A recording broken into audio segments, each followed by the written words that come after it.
आपको अगर मृत्यु लोक में भेजता है, इस पृथ्वी पर अगर जन्म देता है, इस मृत्यु लोक में अगर आप और हमको भेजा गया है, तो कुछ हमारे लिए अच्छा सोच कर ही भेजा हो, कुछ हमारे लिए श्रेष्ठ सोच कर ही भेजा हो।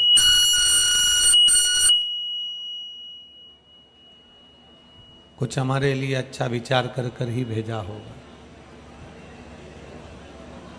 एक बगीचे में बहुत सारे फूल लगे हुए हैं। बगीचे के अंदर ढेर सारे फूल हैं, कोई सुगंधित भी है, कोई बिना सुगंध का भी है, कोई अच्छा भी है, कोई बुरा भी है। शिव कथा कहती है, भगवान शंकर का चरित्र कथा है, शिव महापुराण की कथा कहती है।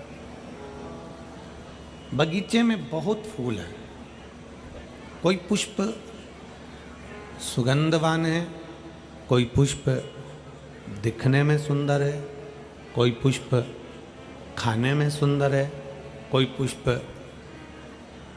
सुगंध से आनंदित है,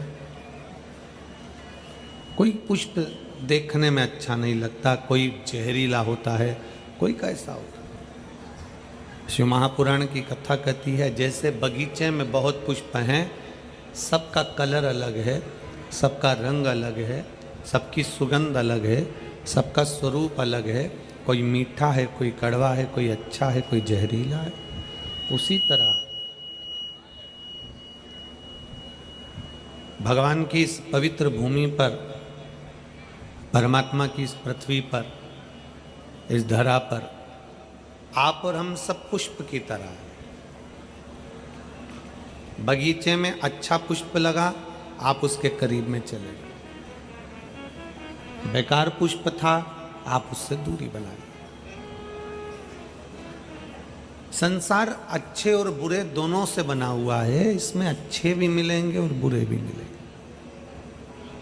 अब आपको निर्भर करता है, आपकी दृष्टि पर निर्भर करता है, आपके विचारों पर निर्भर करता है कि आप अच्छों के पास में जाएंगे कि बुरों के पास। आप श्रेष्ठ के पास जाएंगे कि अनश्रेष्ठ के पास जाएंगे।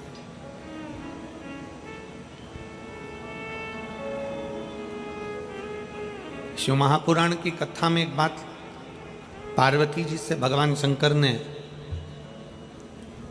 जब चंद्र को काया के रोग से मुक्त किया, शिव जी का नाम जब सोमनाथ हुआ, सोमेश्वर हुआ, तब पार्वती जी से भगवान शंकर ने कहा कि पार्वती, ये चंद्र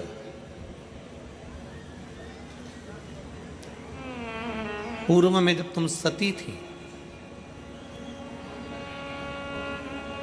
दक्ष प्रजापति के घर में तुम जन्मी थी, माता प्रसूति के गर्भ से तुम्हारा जन्म हुआ था, तुम्हारी 27 बहनें इस चंद्र के साथ भी आई थी।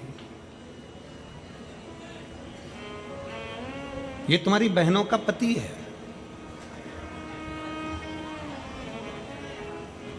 पार्वती, तुम्हारा पूर्व का जो जन्म था, जिस जन्म में तुम सती थी, दक्ष प्रजापति के घर में तुम्हारा जन्म हुआ था, और तुम्हारी 27 बहनें चंद्र के साथ भी आई थी, और चंद्र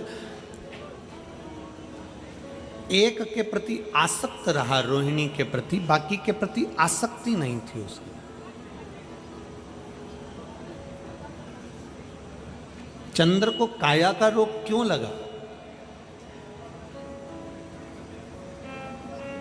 ऐसा क्या कारण चंद्र का था कि केवल अपनी एक पत्नी पर ध्यान दिया और बाकी की पत्नी को छोड़ दिया, इसलिए उसको काया का रोग लगा? चंद्र को काया का रोग किस लिए लगा? रोहिणी पर ध्यान दिया और 26 जो पत्नियां थी उन पर ध्यान नहीं दिया, इसलिए काया का रोग हो गया। सोमनाथ जी की अगर हम कथा देखें, चंद्रेश्वर महादेव की अगर कथा देखें, तो हमारे मन में आता है कि चंद्र ने अपनी एक धर्म पत्नी रोहिणी पर ध्यान दिया और 26 पर ध्यान नहीं दिया, इसलिए काया का रोग हो गया। पर शिव महापुराण की कथा कहती है ये कारण नहीं था। दक्ष प्रजापति ने केवल एक छोटी सी बात के लिए अपने दामाद को श्राप नहीं दिया। कारण केवल यह नहीं है कि 26 पत्नियों पर ध्यान नहीं दिया और एक पत्नी पर ध्यान दिया इसलिए ऐसा शरीर हो गया, ऐसा रोग हो गया। ना ना ना,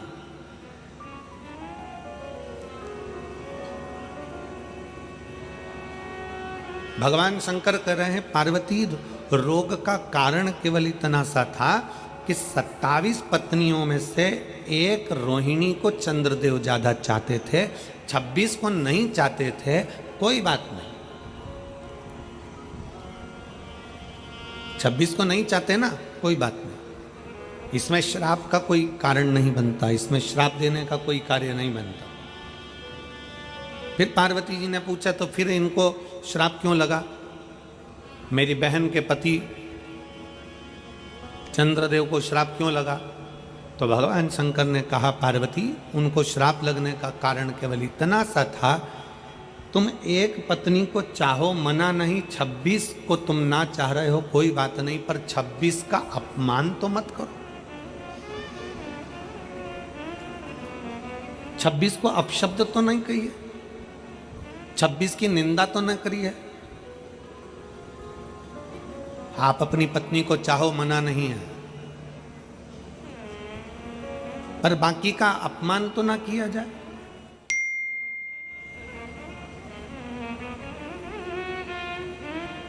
एक सास के जीवन का सबसे बड़ा लक्ष्य होता है उसकी बहू अच्छी आए, पर सास के जीवन का सबसे बड़ा लक्ष्य एक और होता है कि हमारे घर में अगर 4 बेटे हैं, 3 बेटे हैं, 2 बेटे हैं, 5 बेटे हैं और उनकी बहू आ जाए, तो ये सास का लक्ष्य होना चाहिए कि कभी भी मुख से ये ना कहे कि मेरी बड़ी बहू अच्छी है, कि छोटी अच्छी है, कि मंजली अच्छी है, कि संजली अच्छी है। अपनी दृष्टि में रखो कि कौन कैसा है, पर अपने मुख से कभी किसी एक बहू को श्रेष्ठ बताते हुए बाकी की बहुओं की बुराई जिंदगी में ना करी जाए, वो हमारे जीवन का दुख का कारण बन जाता है, वो हमारे तकलीफ का कारण बन जाता है।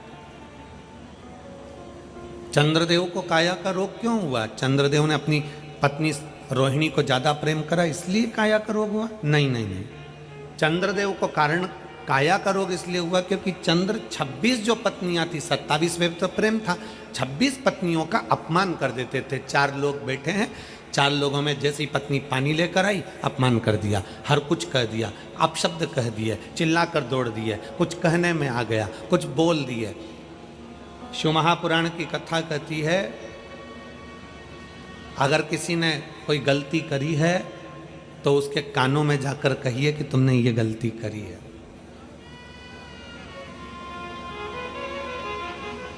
और किसी ने कुछ अच्छा करा है तो कानों में जाकर ना कहिए बल्कि नगाड़ा बजाकर कहिए कि तुमने ये अच्छा किया है, तुमने ये श्रेष्ठ किया। 26 पत्नियां जब पानी लेकर आती चंद्र तब चिल्लाकर दौड़ते। 26 पत्नियों में से एक पत्नी जब पंखा डोलाती चंद्र जब चिल्ला के दौड़ते। दुनिया के लोगों ने कहा कि 26 पत्नियों पर ध्यान नहीं दिया इसलिए चंद्र को काया का रोग हुआ। ना ना ना, 26 पत्नियों पर ध्यान नहीं, 26 पत्नी का अपमान करा इसलिए काया का रोग।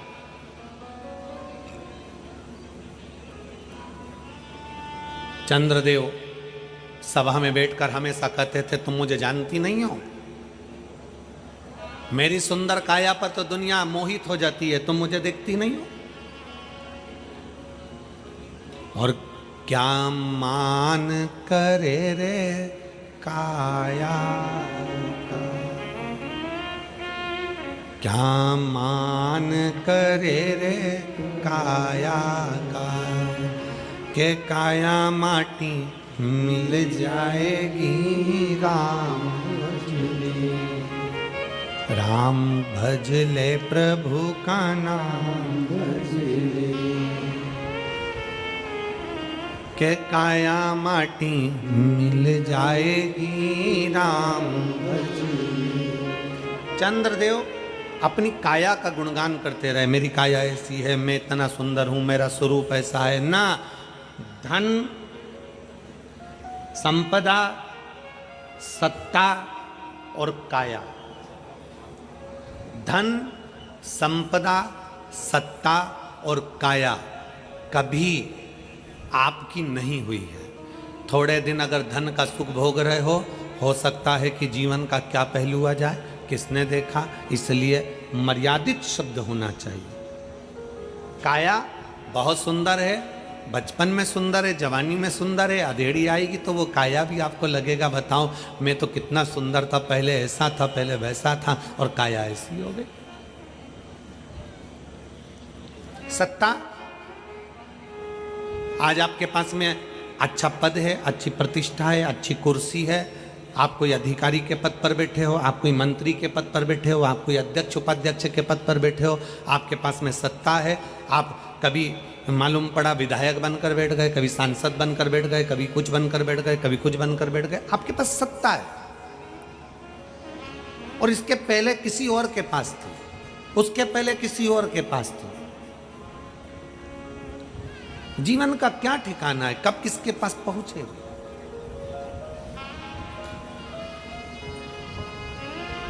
धन, वैभव, सत्ता और यौवन अर्थात अपना शरीर। कहा है जिंदा रहने के लिए भोजन जरूरी है। जिंदा रहने के लिए जम के बोलो जरा, भोजन जरूरी है। पर भोजन से ज्यादा जरूरी है पानी।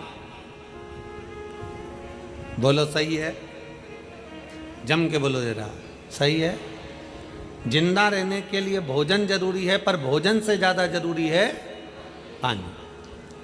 पर पानी से भी ज्यादा जरूरी है वायु। जिंदा रहने के लिए भोजन जरूरी है, भोजन से ज्यादा जरूरी है पानी, और पानी से ज्यादा जरूरी है वायु। अगर तुम्हारी श्वास में तुम्हें हवा ही नहीं मिले और तुम्हें कहीं पैक कर दिया जाए तो भोजन और पानी का क्या करोगे। जिंदा रहने के लिए भोजन बहुत जरूरी है, और भोजन से ज्यादा जरूरी है, बोलते जाओ, पानी, और पानी से ज्यादा जरूरी है वायु, और वायु से भी ज्यादा जरूरी है तुम्हारी आयु। क्या जरूरी है? आयु। ये वायु से ज्यादा जरूरी है। समान 100 वर्ष का है, पल की खबर नहीं, आयु इतनी थी। खाने के लिए डब्बों में बादाम भरी पड़ी हुई है, पूरी अलमारियां रकम से भरी पड़ी हुई है, धन दौलत पड़ा हुआ है, और मालूम पड़े प्राण छूट गए, आयु इतनी थी। क्या करोगे उस संपदा का? फैक्ट्री का, दुकान का, व्यापार का, व्यवसाय का, साड़ियों का, गहनों का, कपड़ों का करोगे क्या? गाड़ी और बंगले का करोगे क्या? तो भोजन से ज्यादा जरूरी है पानी, पानी से ज्यादा जरूरी है, बोलते जाओ, वायु, और वायु से ज्यादा जरूरी है आयु। बस जैसे वायु से ज्यादा जरूरी आयु होती है, उसी तरह हम जब भगवान के मंदिर में जाते हैं, कथा सुनने के लिए जाते हैं, शिवालय में जल चढ़ाने के लिए जाते हैं, तुम कितना भी श्रृंगार कर कर चले जाओ, तुम स्नान कर कर चले जाओ, बिना स्नान के चले जाओ, तुम जैसे भगवान के पास जा रहे हो वो अपनी जगह पर है। तुम भगवान को चांदी का लोटा में पानी ले जा रहे हो, कि तांबे के लोटे में ले जा रहे हो, कि स्टील के लोटे में ले जा रहे हो, कि मिट्टी के लोटे में ले जा रहे हो, ये तुम्हारे ऊपर निर्भर है। पाँव में चप्पल पहन कर जा रहे हो कि नहीं पहन कर जा रहे हो, ये तुम्हारे ऊपर निर्भर है। तुम कुछ करो ना करो, पर सबसे ज्यादा जैसे मनुष्य की जिंदगी में आयु जरूरी है, उसी तरह परमात्मा शंकर की सेवा में मन बहुत जरूरी है। मन अगर लग गया तो परमात्मा।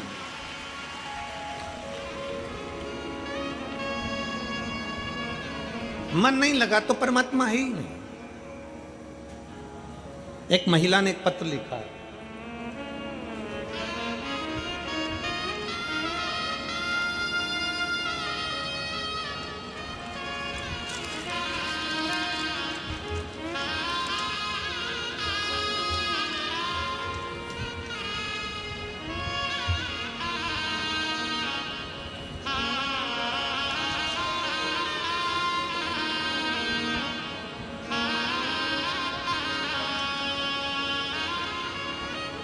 मेरा नाम रुचि गोविंद शुक्ला है, ग्राम बल्लूपुर, पोस्ट जोत, जिला मैनपुरी की रहने वाली हूँ। कहीं बैठी हों तो एक बेलपत्र के लिए आ सकती हैं। मेरा नाम रुचि गोविंद शुक्ला, मैं ग्राम बल्लूपुर, पोस्ट जोत, जिला मैनपुरी की रहने वाली हूँ। एक लोटे जल का मैं क्या गुणगान करूँ गुरुदेव। एक दिन मेरे पेट में दर्द हुआ, दूसरे दिन मैं मैनपुरी गई और अल्ट्रासाउंड कराया। डॉक्टर ने मुझे गांठ बता दी। अल्ट्रासाउंड कराने के बाद मेरे शरीर में गांठ बताई। फिर सीटी स्कैन के लिए आगरा जाने को सलाह दी। वहाँ हमने आगरा में सीटी स्कैन और अल्ट्रासाउंड की रिपोर्ट देखकर डॉक्टर ने मुझे कैंसर बता दिया। डॉक्टर ने मुझे कैंसर बताया। आप लोग पत्र को एलईडी पर आस्था चैनल पर पढ़ सकते हैं। डॉक्टर ने मुझे कैंसर बताया, लास्ट स्टेज का कैंसर था, ऑपरेशन नहीं होगा, कीमो लगेंगे, फिर कोई गारंटी नहीं है। तब मेरे भाई ने कहा कीमो नहीं लगवाएंगे, कहीं और दिखाएंगे। फिर लक्ष्य कैंसर हॉस्पिटल कायमगंज फरुखाबाद में दिखाया। डॉक्टर ने कहा कैंसर है, जल्द से जल्द ऑपरेशन होगा। डॉक्टर ने कहा ऑपरेशन लखनऊ होगा, यहाँ नहीं हो पाएगा। लक्ष्य कैंसर हॉस्पिटल जाते ही मुझे भी पता चल गया कि मुझे कैंसर है। मैं अंदर से टूट गई। मेरी मम्मी ने कहा टीवी पर शिव महापुराण की कथा आती है, उसमें सियोर वाला महाराज कुछ बताता है, एक लोटा जल सभी समस्याओं का हल बोलता है। मम्मी ने कहा शिवजी पर चढ़ा हुआ जल पीकर जाना, तू ऐसे मत जाना। हम मेरी माता के वचन पर विश्वास कर कर और सियोर वाला महाराज आप पर भरोसा कर कर शंकर को जल चढ़ाया। जल चढ़ाकर मेरे 2 छोटे छोटे बच्चे हैं, मैंने अपनी जेठानी को दे दिया कि अब मेरे कोई पता नहीं है, क्योंकि डॉक्टर ने केवल 1 महीने का टाइम दिया है कि मैं इससे ज़्यादा नहीं जी सकती। मैंने अपने बच्चे अपनी जेठानी को दे दिए। और बाबा मैं क्या वर्णन करूं, मैंने शंकर पर जल चढ़ाकर विश्वास कर कर जल पी लिया। शंकर भगवान से कहा भोले बाबा, वो सियोर वाला महाराज कहता है कि सारी समस्या का हल 1 लोटा जल है, तो कुछ भी कर मुझे बचा लेना, बस मेरे बच्चों के लिए मुझे बचा लेना। मैं कैंसर हॉस्पिटल में पहुंच गई लखनऊ के, और ऑपरेशन का समय आ गया। ऑपरेशन का समय आया, तब ऑपरेशन करते समय मेरे शरीर से 5 किलो की गांठ निकली, जिस गांठ का फोटो मैं आपको लगा रही हूँ। आप लोग टीवी पर ऑपरेशन के समय पर जो 5 किलो की गठान निकली है, उसको आप टीवी पर देख सकते हैं। ऑपरेशन के समय पर जो 5 किलो की गठान निकली है, वो 5 किलो की मेरे शरीर में गांठ निकली, और ये गांठ का फोटो उसने साथ में लगाया है। 5 किलो की गठान निकली, 5 किलो की गठान निकली, और 9 बजे ऑपरेशन पूरा हुआ। 5 किलो की गठान निकलने पर डॉक्टर ने कहा यह कैंसर बहुत बड़ा है, फिर से जांच होगी। गुरुदेव, मेरी मम्मी शंकर जी के मंदिर से नहीं हिली और श्री शिवाय नमस्तुभ्यम का जाप करती रही। शंकर जी का जाप करती रही, हिली नहीं। श्री शिवाय नमस्तुभ्यम, गुरु जी कोई मुझसे पूछे कि इस मंत्र में क्या है, 5 किलो की गांठ डॉक्टर ने पहले बोल दिया कैंसर, और वही गांठ का टुकड़ा फिर जांच के लिए गया। डॉक्टर ने कहा तुम्हें 100% कैंसर है, पर जैसे ही जांच वापिस होकर आई, डॉक्टर ने कह दिया तुम्हें 1% भी कैंसर नहीं है। मैं बाबा को धन्यवाद देने के लिए आई।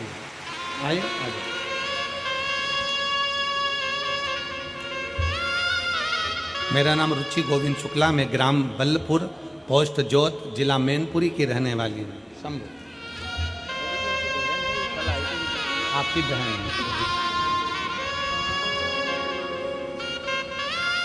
एक उसको बहन को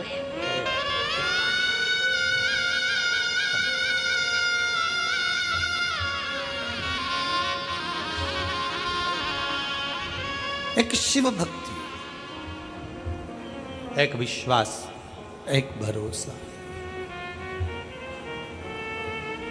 जब हमारे भीतर एक शंकर के प्रति अविरल भक्ति प्राप्त होती है, उसको समझना कठिन। आपके क्षेत्र में भागवत बहुत हुई होगी, रामायण बहुत हुई होगी, गीता बहुत हुई होगी, आपके क्षेत्र में भंडारे भोजन सब हुए होंगे, यज्ञ अनुष्ठान भी बहुत हुए होंगे, पर आपके क्षेत्र में जो ये 5 दिवसीय शिव महापुराण की कथा हुई है, आपने दिल से सुना है, दिल से भगवान की सेवा करी है, कोई कामना से नहीं, कोई पाने के लिए नहीं, केवल भगवान की सेवा में अगर दिल से लगे हो तो ये मान कर चलना कि 3 महीने में मेरा बाबा तुम्हारी झोली जरूर भर देगा। ये निश्चित है, ये निश्चित है। जीने के लिए भोजन जरूरी है, भोजन से ज्यादा, बोलते जाओ, पानी जरूरी है, और पानी से ज्यादा वायु जरूरी है, और वायु से ज्यादा आयु जरूरी है। अगर आयु नहीं होगी, उम्र नहीं होगी, तो फिर ये धन, ये दौलत, ये संपदा, ये सत्ता, ये वैभव किस काम का, क्या काम का है? सबसे मूल है आपकी आयु। शिव महापुराण की कथा कहती है, भगवान शंकर का चरित्र कहता है कि शंकर को जल चढ़ाते समय हम जब उत्तर का मुख कर कर, जलाधारी उत्तर की होती है, तो हम इधर खड़े होकर जब शंकर को जल चढ़ाते हैं उत्तर की ओर मुख कर कर, तो हमारा देव आदित्य महादेव हमारी आयु बढ़ाता चले जाता है, हमारी आयु बढ़ाता है।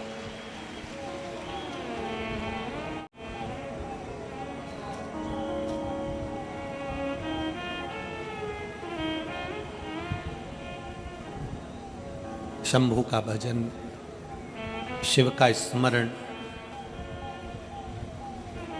शंकर को पाने के लिए तुम आभूषण पहनो, वस्त्र पहनो, और सुंदर वस्त्र पहनो और सुंदर आभूषण धारण करो, या सुंदर वस्त्र धारण करो, या सुंदर सुंदर पादुका धारण करो, या अच्छी चप्पल या अच्छा मेकअप धारण करो, तब शिव मिलेंगे। ना ना, शंकर को पाने का सबसे सुंदर तरीका है निर्मल मन सो मोहि भाव। निर्मल मन होना चाहिए। और प्रत्येक घर के अंदर छोटा सा छोटा एक शिवलिंग होना चाहिए। शिवलिंग की आकृति, या अंगुष्ठ को खड़ा करो, हाथ रखो, इससे बड़ा शिवलिंग अपने घर के अंदर ना हो। इससे जितना छोटा छोटा छोटा छोटा होगा उतना फलदायी। लोग कहते हैं क्या शंकर का शिवलिंग घर में रखेंगे तो रोज पूजन की जरूरत पड़ेगी? शिव महापुराण की कथा कहती है, अगर शंकर का शिवलिंग तुम्हारे घर के अंदर है, तुम 5 दिन के लिए 10 दिन के लिए कहीं चले गए, तुमने उसका स्नान नहीं कराया, कोई बात नहीं, तुमने उसकी पूजन नहीं करी, कोई बात नहीं। शंकर का शिवलिंग अगर घर के अंदर है, आप 1 महीने के लिए कहीं चले गए, शिवलिंग घर में है, उसकी पूजन नहीं हो रही, जल नहीं चढ़ रहा, कुछ नहीं चढ़ रहा, कोई बात नहीं। एक बेलपत्र जाने से पहले शंकर भगवान को एक बेलपत्र बस चढ़ाकर और चले जाओ। एक बेलपत्र चढ़ाकर या एक चावल का दाना भगवान शंकर के शिवलिंग पर रखकर चले जाओ। बाकी के तुम 1 महीने में आ रहे हो, 5 दिन में आ रहे हो, 10 दिन में आ रहे हो, 15 दिन में आ रहे हो, कोई दोष नहीं लगेगा। फिर आना, फिर बाबा का बेलपत्र हटाना, चावल का दाना हटाना, फिर स्नान करा देना। शंकर कभी भी, जिस घर के अंदर शंकर का शिवलिंग होता है, उस घर के अंदर भगवान देव आदित्य महादेव अपना एक आनंद के साथ, रिद्धि सिद्धि के साथ, गणेश जी के साथ, षडानंद कार्तिकेय के साथ, अशोक सुंदरी के साथ मेरा देव आदित्य महादेव विराजमान होते हैं, माता पार्वती के साथ, शिव शक्ति के साथ, भगवान शंकर शक्ति के साथ बैठे हो। प्रत्येक घर के अंदर छोटा। अब कोई कहे कि गुरुजी किसी ने कहा कि शंकर का शिवलिंग घर में नहीं होना चाहिए, जो कह रहे हैं उन्होंने शिव महापुराण को पढ़ा नहीं है। ठाकुर जी की मूर्ति अगर टूट जाए तो वो खंडित कहलाती है, देवी जी की मूर्ति टूट जाए तो वो खंडित कहलाती है, देवता की मूर्ति टूट जाए तो वो खंडित कहलाती है, पितरों की पाथड़ी टूट जाए तो वो खंडित कहलाती है। पर शंकर भगवान का शिवलिंग अगर बीच में से 10, 15, 20, 25 टुकड़े भी हो जाएं तो वो खंडित नहीं कहलाता, वो अखंडेश्वर महादेव ही कहलाता, वो खंडित नहीं कहलाता।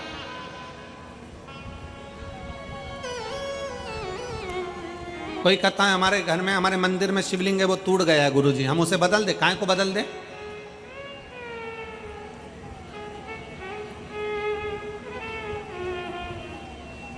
शंकर का शिवलिंग तुम्हारे घर में जैसा है, पत्थर का है, तुम्हारे घर में जो शिवलिंग जिस भाव से विराजमान है, पारद का है, चांदी का है, पत्थर का है, नर्मदेश्वर है, सीहोर का कुबेरेश्वर धाम का कंकर शंकर है, तुम्हारे घर में जो रखा वो श्रेष्ठ है, उसकी श्रेष्ठता है। शंकर भगवान कह रहे हैं पार्वती से कि पार्वती, ये चंद्र, तुम पूर्व जन्म में सती थी और तुम्हारी बहन 27 बहनों का विवाह इस चंद्र के साथ हुआ था। चंद्र की 26 पत्नियों पर चंद्र का ध्यान नहीं गया, 27 पत्नी रोहिणी से उनका प्रेम रहा। पर सुनो ए पार्वती, एक बात आज हम आपको बता रहे हैं, ध्यान से सुनना पार्वती। ये चंद्र को काया का रोग, अपनी 26 पत्नियों पर ध्यान नहीं दिया उसके लिए नहीं, 26 पत्नी का अपमान करा, ये उसका फल है।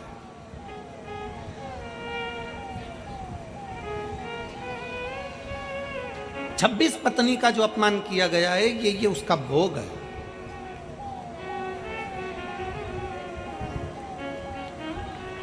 कितना सुंदर कहा, एक चरित्र आता है कि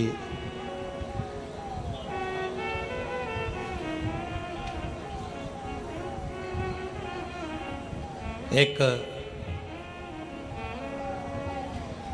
भगवान को भजने वाला एक व्यक्ति बहुत भजता था, बहुत भगवान की भक्ति में इतना रमा रहता था, इतना भजन करता था। उसकी शादी हुई, घर में धर्म पत्नी आ गई। अब शादी होने के बाद जब पत्नी घर में आई और पत्नी घर में आकर निवास करी, 3 साल के बाद पत्नी के गर्भ से बच्चा हुआ। बच्चे ने जन्म लिया।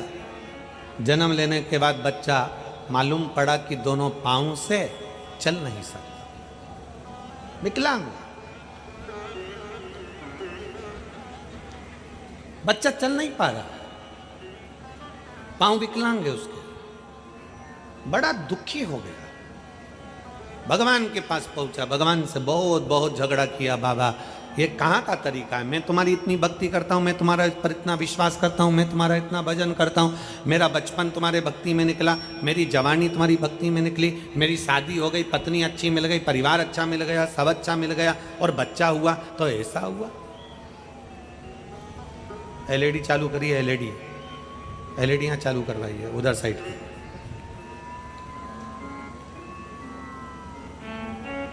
अगर बच्चा हुआ तो मेरा बेटा हुआ और उसके पांव नहीं है, विकलांग है, विकलांग। बच्चा हुआ तो ऐसा, बड़ा दुख हुआ, बड़ा बड़ा तकलीफ है। अब रोज मंदिर जाता और रोज भगवान से झगड़ा करता, रोज मंदिर जाता और रोज भगवान से झगड़ा होता। प्रतिदिन मंदिर जाए, प्रतिदिन झगड़ा करे, भगवान बोले नहीं कुछ। अब की बार उसको इतना गुस्सा आया कि उसने अपना सिर शंकर भगवान के शिवलिंग से भड़कना, शंकर के शिवलिंग से अपना सिर फोड़ना प्रारंभ रख दिया। जब तुम मरोगे तो तुम्हारी अर्थी कैसे निकलेगी? राजा को तो कांटे से खून नहीं, गुस्से में लाल हो गया कि ये तो मेरे मरने की बात कर रहा है, मेरे मकान के मुहूर्त पे, मेरे मकान के मुहूर्त पे मरने की बात करता है। राजा ने अपने दूतों को बुलाया, ले जाओ इसको जेल में डालो, बंद करो इसको, मेरे मरने की बात करता है। सेठ जी को जेल में डाल दिया, कारागार में पटक दिया। थोड़ी देर बाद उनकी पत्नी आ गई। पत्नी ने आकर पूछा, महाराज मेरे पति आया था। राजा ने कहा, तुम्हारा पति? महल देखकर बोलता है दरवाजा छोटा रख दिया। मरोगे तो तुम्हारी अर्थी कैसे निकलेगी महाराज? इतने में पत्नी बोली, मेरे पति को बोलने के लक्षण नहीं है, उसको क्या करना, अर्थी कैसे निकलेगी? राजा को काट काट के निकाल देंगे। राजा को तो चक्कर आ गए। पति तो पति, पत्नी तो हो रही जगदम्बा है। राजा ने कहा, इसको भी लेकर जाओ, इसको बोलने के लक्षण नहीं, बंद करो इसको लेकर थाने में। उसको भी जेल में बंद कर दिया। थोड़ी देर बाद उसका बेटा आ गया। बेटा बोला महाराज मेरे माता पिता आए थे। राजा ने कहा तेरे पिताजी को बोलने के लक्षण नहीं और तेरी माता को बोलने के लक्षण नहीं। पिताजी बोले महल अच्छा बनाया, दरवाजा छोटा रख दिया। महाराज जब तुम मरोगे तो तुम्हारी अर्थी कैसे निकलेगी, और तेरी माँ क्या के काट काट के निकाल देंगे। इतने में बेटा बोला महाराज ना तो मेरे बाप को बोलना आता है ना मेरी माँ को बोलना आता है, उनको क्या करना, अर्थी कैसे निकालेंगे, राजा को अंदर ही जला देंगे।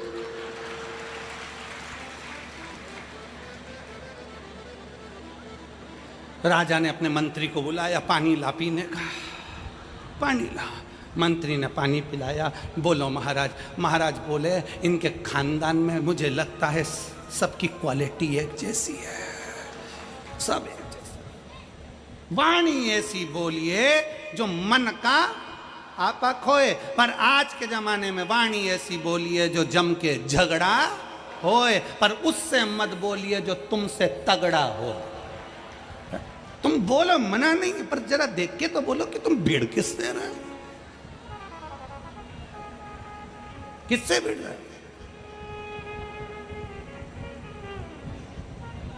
समझने का कल की बात है। कल हम यहां से लेके वहां तक तो हमको अधिकारियों ने छोड़ दिया था। उसके बाद में वहां से हम आगे बढ़े, फिर वो दूसरी वाली रोड पे आए। दूसरी वाली रोड पे आए तो मैं ट्रैफिक में फंस गया। और ट्रैफिक में फंसे तो एक ऑटो वाले ने एक महिला को कहा इसमें ये सब, इसमें कुछ बात हो रही है उनकी, तो महिला ने भी कह दिया तू मुझे जानता नहीं है, मैनपुरी क्यों, तो मुझे जानता नहीं है, मैनपुरी क्यों।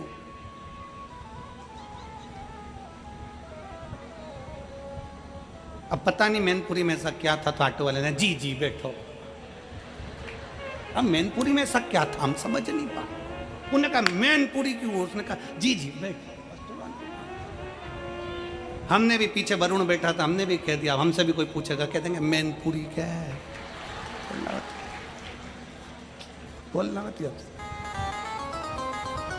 अब शिव तत्व की प्राप्ति भगवान को पाने के लिए सबसे सुंदर है।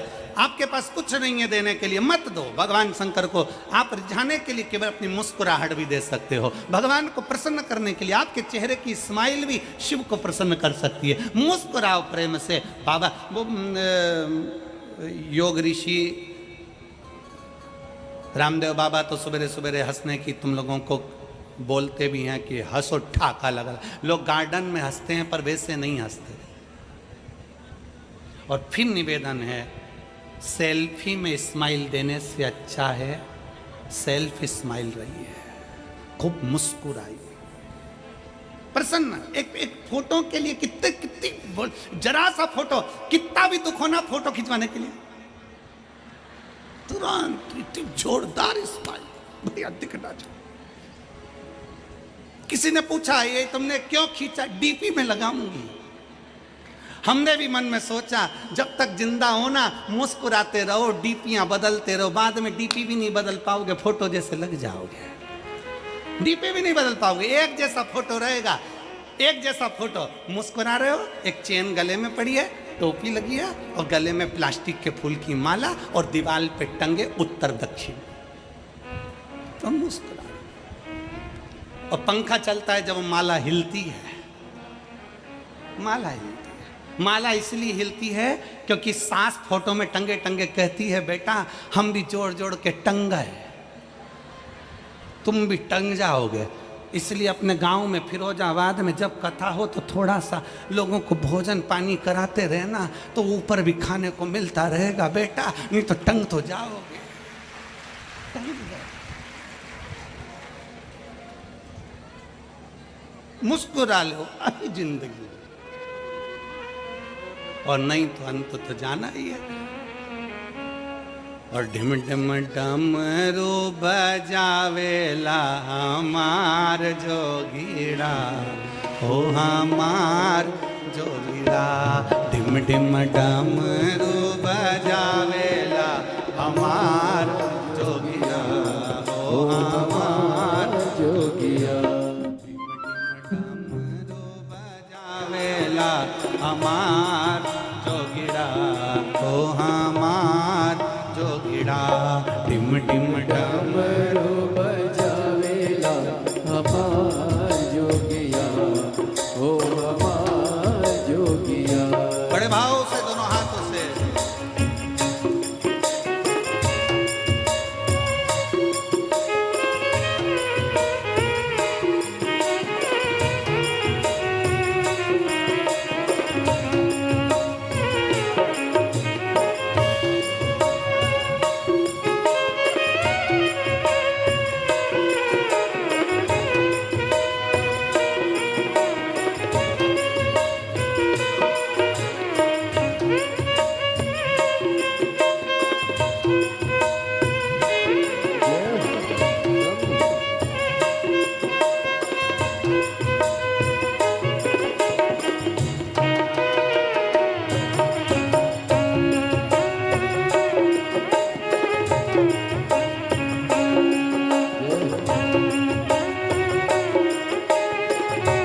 चंदा सोहे लाली लाली बसहा बैलों की सवारी, चंदा सोहे लाली लाली बसहा बैलों की सवारी, चंदा सोहे लाली लाली बसहा बैलों की सवारी, चंदा सोहे लाली लाली धार गंगा के बहावेला हमार जोगिया हो हमार जोगिया, धार गंगा के बहावेला हमार जोगिया हो हमार जोगिया, डिम डिम डमरू बजावेला हमार जोगिया हो हमार जोगिया, डिम डिम डमरू बजावेला हमार जोगिया हो हमार जोगिया।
बैलों की सवारी चंदा सोहे लाली लाली बसहा बैलों की सवारी चंदा सोहे लाली लाली बसहा बैलों की सवारी चंदा सोहे लाली लाली बसहा बैलों की सवारी चंदा सोहे लाली लाली धार गंगा के बहावेला हमार जोगिया हो हमार जोगिया धार गंगा के बहावेला हमार जोगिया हो हमार जोगिया डिम डिम डमरू बजावेला हमार जोगिया हो हमार जोगिया डिम डिम डमरू बजावेला हमार जोगिया हो हमार जोगिया डिम डिम डमरू बजावेला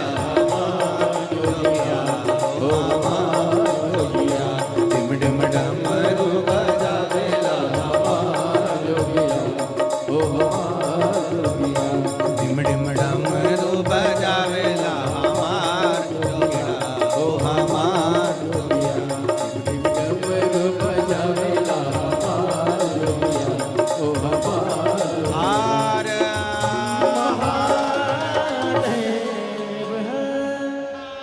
अपने स्थान पर बैठकर आज कथा का विराम दिवस है। प्रेम से बाबा से अपने मन की बात भाव के साथ कहिए, हृदय से बाबा को कहिए, दिल से बाबा को पुकारिए, क्योंकि ये कथा आज विराम हो जाएगी। फिर कथा बाबा देवाधिदेव महादेव की कृपा से कार्तिक के महीने में 4 नवंबर से 8 नवंबर तक Faridabad Haryana IMT ground sector 66 में फरीदाबाद में कथा होगी। 8 तारीख को फरीदाबाद की कथा 5 दिन की विराम होगी। फिर 11 से 17 नवंबर बीसलपुर रोड रूपपुर कृपा पीलीभीत उत्तर प्रदेश में प्रारंभ होगी। फिर कथा 20 से 26 नवंबर 2024 श्री सतुआ बाबा गौशाला डोमरी पड़ाव वाराणसी काशी में कथा होगी। काशी में जो कथा 20 से 26 नवंबर होने जा रही है, जो भी श्रोता भाई बहन उसमें यजमान पद ग्रहण करना चाहते हैं वो सीहोर में संपर्क कर सकते हैं और बड़े प्रेम से कथा का लाभ ले सकते हैं। जीवन का एक आनंद आप और हम शिव महापुराण के माध्यम से श्रवण करें, दिल से बाबा से प्रार्थना करेंगे, सब भावों से बाबा को पुकारेंगे और अपने मन की बात बाबा से कहेंगे।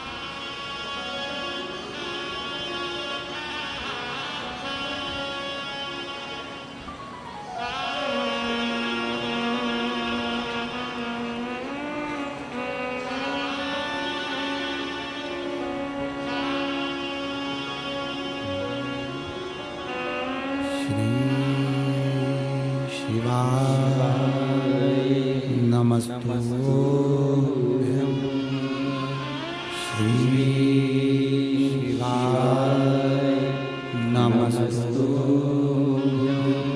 श्री शिवाय नमस्तुभ्यं श्री शिवाय नमस्तुभ्यं श्री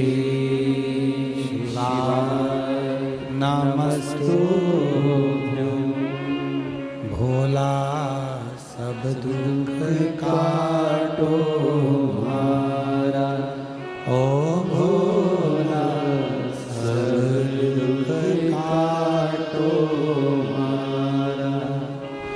शिव शंकर जपूं तेरी माला, भोले बाबा जपूं तेरी माला, भोला सब दुख काटो हमारा, ओ भोला सब दुख काटो हमारा। वैश है मंगल मंगल